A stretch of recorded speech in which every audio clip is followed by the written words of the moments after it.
Okay, this is a short video for chapters 14 through 19. This is considered part 2 of your text. Part 1 is the first 13 chapters, and this is where you have met Okonkwo, met his family, gotten to know him and his personality a little bit, gotten to see some of the tribal cultural customs and traditions, some things about their government and their structure, and some of the customs of some things like weddings and things that they do. At the end of chapter 13,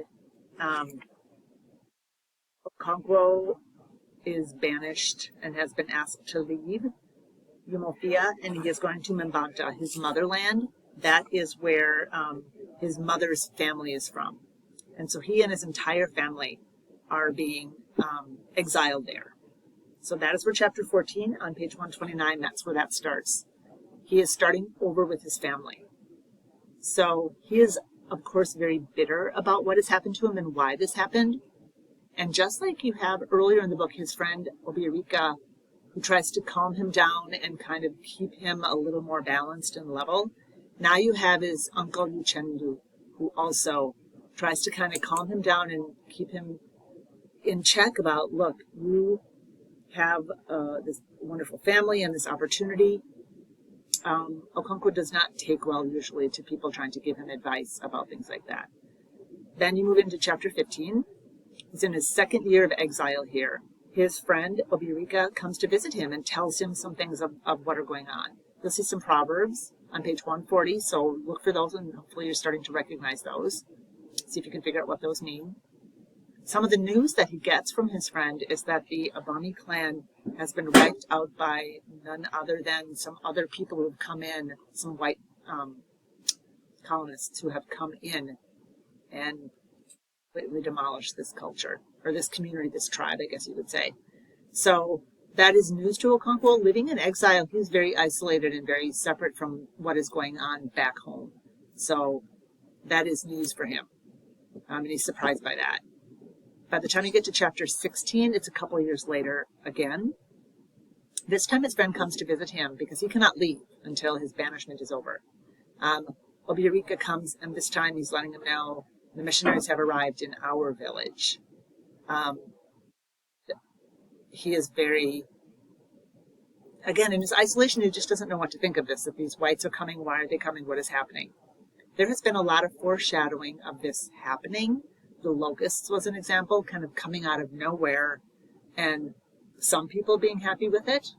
Everyone in the tribe was, but the idea of them coming out of nowhere and coming as a shock is the same thing as is happening to him now with the whites coming to his former area where he was living in Umofia, and he doesn't know why. Also, his son Noi makes a huge change in this chapter. Pay attention to what happens to him. Their relationship has already been somewhat challenged, and you will see that kind of come to fruition here even more. Moving into chapter 17, what you find out is the missionaries in Mbanta also start to build a Christian community. You'll hear about what the evil forest is and how that is offered to the missionaries and why it is offered to them. You also will see an idiom of roaring flame. See if you can figure out what that is about. And then chapter 18, you will see that there's going to be conflicts between the tribal members who want to convert to Christianity and those who do not. So you'll start to see some tension within the tribesmen. The people who want to convert have some reasons that they want to convert and why they want to leave the tribe. So see what they're saying about that and why, if you agree or disagree with why they want to leave the village faith and convert to Christianity. You also see that Okonkwo wants to go to war about this. He is so angry about this, and see how they resolve that. Then your last chapter, chapter 19, it's Okonkwo's final year in Mbanta. This is out of character for him, but he holds this big feast to show his gratitude for them taking care of his family and watching over him and his wives and his children while he's been there. You will see an idiom on page 166. Pay attention to that, see if you can figure it out. And then there's a conversation at the end of this festival, or at this meal, this feast that he has, kind of warning them of the younger members of the tribe and the clansmen are not in kinship anymore. They're not all together united against common enemies anymore, and that that might cause problems for them. Again, that's going to be some foreshadowing.